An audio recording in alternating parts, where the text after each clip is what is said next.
I recently picked up this '89 Civic hatch, has a B20. Had a lot of wiring issues. One of the main things that's wrong with it is the steering rack has so much movement in the wheel. If you look at it sitting still, it'll sit here and flop back and forth. The steering rack bushing needs replacement. I'm going to go ahead and replace the whole steering rack today.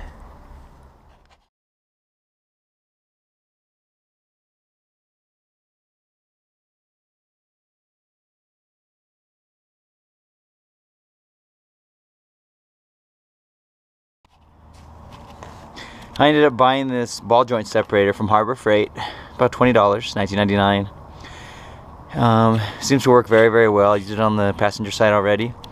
Thought I'd show you for the driver's side. I went and bought a 3/4 inch socket as well.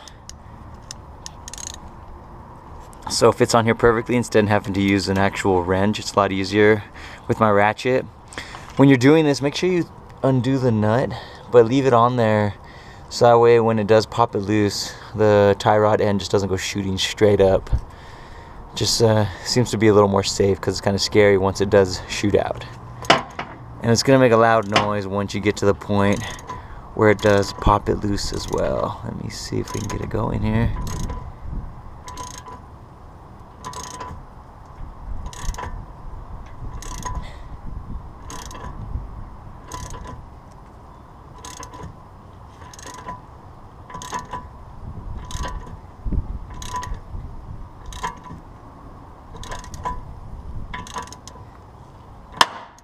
There you go. That one's now free, but it's still stuck in spot.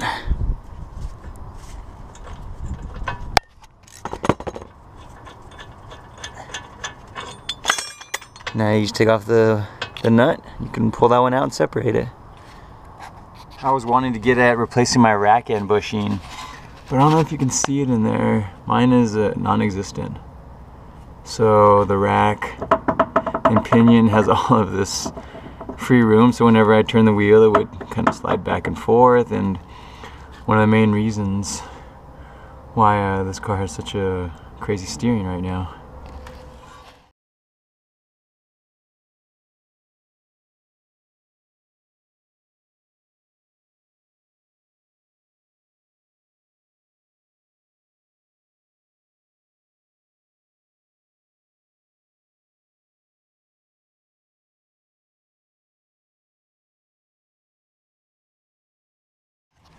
After you've removed both of the outer tie rod ends, and before you disconnect this shaft at the actual steering column where they connect, make sure you turn the steering wheel completely to the left.